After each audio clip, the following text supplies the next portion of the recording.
Doctor Pasha, मैं एक चीज समझ लूं, एक तो यहाँ पे पुरानी कहावत है, ना खाता ना बही, जो ट्रम्प कहे वही सही। ये किसी के लिए बात है जो जबरदस्ती करता है, ये बहुत फेमस यूपी बिहार में इस तरह की बात लोग कहते हैं। मैं दो चीजें आपसे समझ लूं, एक तो भारत को लेके कई लोगों का कहना है कि भारत उस ब्रिक्स में सबसे कमजोर कड़ी भारत है, क्योंकि अमेरिका की लाइन टो करने वाले जो अभी देश हैं उसमें भारत सबसे ज्यादा उस लाइन को टो करता है। दूसरी बात ये जरा आप समझा दीजिए कि इसको इस तरह से बताया जा रहा है कि जैसे ये एंटी अमेरिकन और एंटी वेस्टर्न कुछ आउटफिट बनाया गया है। ट्रंप इसको इस तरह से पेश करते हैं कि ये जैसे G7 या नेटो के, मतलब उनको उनके खिलाफ एक कोई पेशबंदी हो रही है। हालांकि G20 जो है उसमें ये पांचों ब्रिक्स और इंडोनेशिया भी उसके पार्ट हैं।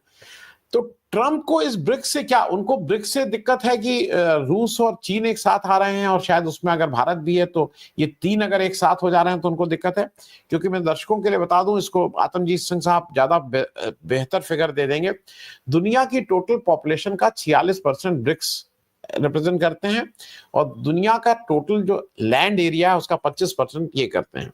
दुनिया के टोटल जीडीपी का भी, ये मेरे पास पुरानी फिगर है, 27% ये देश आपस में मतलब कंट्रोल करते हैं। डॉक्टर पाशा, ऐसे उसमें ट्रम्प का ब्रिक्स को टारगेट करने का वो क्या क्या कम्युनिकेट करना चाह रहे हैं? और 9 जुलाई तो अब दिखाई दे रही है, परसों 9 जुलाई है, और 9 जुलाई तक उनकी जो धमकी है, उन्होंने मंडे को कहा है कि 12 देशों के वो ट्रेड वाले कुछ डॉक्यूमेंट, मतलब एक तरह से उनका भविष्य पत्र निकालेंगे कि अब तुम्हें ऐसे राजा खुश हुआ, कुछ इस तरह की बात वो कह रहे हैं, जो आज अब अगले 4-6 घंटे में हम लोगों को पता लगेगा। लेकिन फिलहाल के लिए ब्रिक्स के पीछे ट्रंप इस बुरी तरह से क्यों आ रहे हैं, डॉक्टर पाशा? धन्यवाद आनंद जी। मैं ट्रंप की धमकी, लेटेस्ट डेडलाइन धमकी को बाद में इसका जवाब दूंगा, लेकिन पहले आप जो महत्वपूर्ण जो सवाल उठाया ब्रिक्स के बारे में, ये दो चीजें हैं। एक तो चीन और रूस की जो यूनिटी है, फ्रेंडशिप है, स्ट्रेटेजिक पार्टनरशिप है, वो अमेरिका को पसंद नहीं है। तो इन दोनों को अलग थलग करने के लिए यूक्रेन की जंग छेड़ी गई, और अमेरिका और नाटो समझते थे कि यूक्रेन के जरिए जो है मिलिट्रीली रशिया को हराएंगे और सैंक्शंस डाल के कमजोर करेंगे, और तेल की पाबंदी, गैस की पाबंदी डाल के और उनको टुकड़े टुकड़े करेंगे। लेकिन अमेरिका और वेस्ट का सपना जो है ये अधूरा रह गया है, क्योंकि रूस लगातार प्रगति कर रहा है मिलिट्री फ्रंट में भी, और वो इकोनॉमिकली भी हारा नहीं है, और continued oil and gas export करता है। हम भी इंपोर्ट कर रहे हैं। जून में बल्कि सबसे ज्यादा तेल हमने रूस से इंपोर्ट किया बनिस्बत इराक और दूसरे देशों के साथ। तो ये दोस्ती दोनों के बीच में वो तोड़ नहीं पाए। तो उसके बाद ईरान के जरिए, इजराइल के जरिए लेबनान में और हमास को और यमन को और सीरिया में तख्ता पलट के ईरान पे बमबारी करके न्यूक्लियर इशू को लेके ईरान के ऊपर भी प्रयास किया, क्योंकि ईरान कुछ बता रहा है ब्रिक्स को कि हम डायरेक्ट चीन से अपनी करेंसी में तिजारत करेंगे, रूस से हम जो भी चाहे इंपोर्ट करेंगे, एक्सपोर्ट करेंगे बोल के। तो वो रेजिम चेंज का एजेंडा वहां भी असफल रहा। तो जैसा कि प्राइम मिनिस्टर मोदी फरवरी में वॉशिंगटन गए थे, तो उनके हाजिरी में जो है व्हाइट हाउस में उन्होंने ट्रंप ने कहा कि ये ब्रिक्स मर चुका है, ब्रिक्स इज डेड। तो उन्होंने धमकी दी कि ब्रिक्स के ऊपर भी हम लगाएंगे टैरिफ बोल के। तो अब उनका नया स्टेटमेंट कि ब्रिक्स अगर एंटी अमेरिकन पॉलिसीज अपनाता है तो हम उनके ऊपर एडिशनल टैक्स टैरिफ डालेंगे। तो हमको ये एंटी अमेरिकन पॉलिसीज एक मिनट में मैं समझा सकता हूँ। ये है कि जो रूस और चीन मिलके जो प्रयास कर रहे हैं मल्टीपोलर वर्ल्ड की तरफ, और जो ग्लोबल साउथ के देशों को ब्रिक्स की तरफ अपनाने के लिए, ये दो महत्वपूर्ण चीजें हैं। एक तो अपनी करेंसीज में ट्रेड करने का, जैसा रूस और चीन कर रहे हैं, ईरान और चीन वगैरह। तो ये अमेरिका को पसंद नहीं, क्योंकि ये डॉलर इस्तेमाल नहीं कर रहे हैं, कम से कम डॉलर इस्तेमाल करते हैं। और उन्होंने कहा कि जो भी डॉलर को कमजोर करना चाहता है उन पे भी टैरिफ थोपेंगे। दूसरा ये है कि अब फिलहाल जो है पूरी दुनिया में जो भी चेक और फाइनेंशियल ट्रांजैक्शन होता है वो स्विफ्ट के जरिए होता है। न्यूयॉर्क जाके वहां से पूरी दुनिया में जो है ट्रांजैक्शंस होते हैं, चेक्स क्लियर होते हैं। तो रूस ने जो है इसका अल्टरनेटिव सिस्टम पिछले ब्रिक्स समिट में पेश किया और वो कंसिडरेशन के लिए सभी ब्रिक्स मेंबर्स को सर्कुलेट किए। और वो जो है सबसे अमेरिका के लिए खतरनाक है, क्योंकि उनका जो फाइनेंशियल कंट्रोल है इसके जरिए कमजोर हो जाएगा। तो जो भी तिजारत करना चाहते हैं ब्रिक्स के मेंबर्स या ग्लोबल साउथ के साथ, तो अमेरिका के फाइनेंशियल सिस्टम या वेस्टर्न फाइनेंशियल सिस्टम में अलग करके वो डायरेक्टली डील कर सकते हैं, इंपोर्ट एक्सपोर्ट फॉरेन एक्सचेंज वगैरह सब बास्केट ऑफ करेंसीज के जरिए। तीसरा ये है कि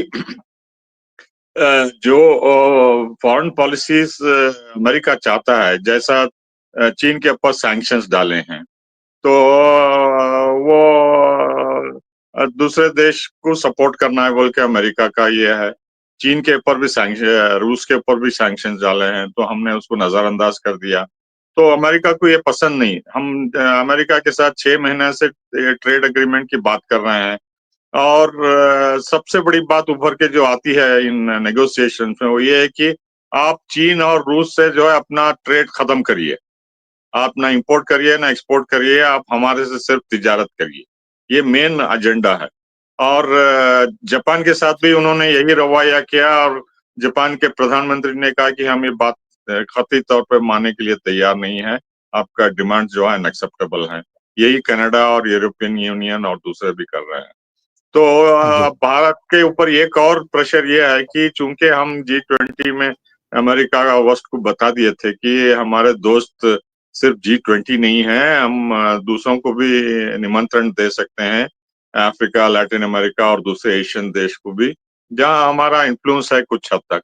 तो भारत के ऊपर ये भी प्रेशर है कि आप जो ग्लोबल साउथ के लीडर्स या कंट्रीज पे आपका इन्फ्लुएंस है उनको भी बनाइए कि वो चीन और रूस के साथ तिजारत ना करें और सिर्फ अमेरिका के साथ करें। तो ये जो है दबाव धीरे धीरे बढ़ता जा रहा है भारत के ऊपर कि आप अलग थलग हो जाइए, ब्रिक्स के मेंबरशिप में भी आप कमजोर आप लीडरशिप मत बताइए, और हमारे साथ रहिए और हमारे साथ तिजारत करिए, तभी हम टैरिफ एग्जम्प्ट कर सकते हैं बोलते हैं। जी तो जी। दूसरे और भी पॉलिसीज हैं जो एंटी अमेरिकन वो परसीव करते हैं फॉरेन पॉलिसी में, यूक्रेन हो या गाजा हो या ईरान हो या दूसरे अन्य मामले हैं जी WTO में हो जो हम जहां हम गए। तो ये एंटी अमेरिकन पॉलिसी जो है अब खुलेआम सभी कर रहे हैं, क्योंकि अमेरिका खुद उसकी धज्जियां उठा रहा है foreign policy, international rules based order की। जहां एक तरफ पुतिन को क्रिमिनल ठहराते हैं, दूसरी तरफ ICC नेतन्याहू को क्रिमिनल हुआ तो वो अपने कांग्रेस में 10 मिनट से ज्यादा स्टैंडिंग ओवेशन देते हैं। तो जो रूल्स बेस्ड ऑर्डर की बात जो करते हैं वो खुद इसको ईंट ईंट टुकड़े टुकड़े करके वो धज्जियां उड़ा रहे हैं। तो और लोगों का जो कॉन्फिडेंस है, पहले तो सैंक्शंस डाल के डरा के धमका के रूस, चीन, ईरान, लीबिया, सीरिया पे सब लेफ्ट एंड राइट सैंक्शंस थोप रहे थे। लेकिन जी सैंक्शन को कंट्रीज बाईपास करके ट्रेड कर रहे हैं, अपने आप में कर रहे हैं, डॉलर का इस्तेमाल नहीं कर रहे हैं। तो अब जो है टैरिफ वार शुरू कर रहे हैं। ये एक तरीके से जो है इकोनॉमिक टेररिज्म है ये। आर्थिक जो टेररिज्म है ये पूरे को डरा धमका के जो है ट्रम्प वही हासिल करना चाहते हैं जो सैंक्शंस के जरिए वो पहले करते थे।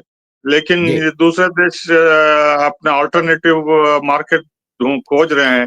चीन जैसा पिछले फर्स्ट टर्म के एडमिनिस्ट्रेशन में उनको पता चल गया कि ट्रम्प दोबारा आ गया तो यही टैरिफ वार थोपेगा। तो उन्होंने जी ब्रिक्स को बढ़ावा दिया। लैटिन अमेरिका, अफ्रीका में देखिए इनका मार्केट इतना ह्यूज हो गया है। रूस भी यही किया, भारत भी धीरे धीरे यही प्रयास कर रहा है। लेकिन हम वल्नरेबल इसलिए हैं कि हमारे दो कमजोरियां हैं। एक तो चीन का हमारा दुश्मनी है, उसके बाद पाकिस्तान का है। पाकिस्तान के साथ हम अमेरिका के साथ इसलिए गए कि वो हम समझते थे कि अमेरिका उसका इन्फ्लुएंस पाकिस्तान पर यूज करके क्रॉस बॉर्डर टेररिज्म को कमजोर करेगा। लेकिन अब जो है हमारे दुश्मन की तारीफ कर रहा है डोनाल्ड जी ट्रंप, और आसिम मुनीर को डॉक्टर बुला के डॉक्टर लंच साहब वगैरह सब। डॉक्टर साहब डॉक्टर साहब थोड़ा कंक्लूड कर लीजिएगा, मैं और पैनलिस्ट को ले लूंगा, आप आराम जी से कंक्लूड मैं कर। मैं ये कहना चाहता हूँ कि ये अमेरिका की डराने की धमकी जो अभी डेडलाइन दिए हैं जुलाई में, मेरे ख्याल से कोई देश इससे डरेंगे नहीं, कुछ होने वाला नहीं है। जैसा ट्रंप ने टैरिफ थोपा था और पॉज किया 3 महीने का, वही होगा, क्योंकि अमेरिका खुद इससे आइसोलेट हो रहा है पॉलिटिकली, इकोनॉमिकली, और दूसरे देश उनके खुद के दोस्त कनाडा और मेक्सिको और यूरोपियन यूनियन, जापान सुनने के लिए तैयार नहीं है। भारत तो मेरे ख्याल से इसको भी निकाल देगा। जी जी जी।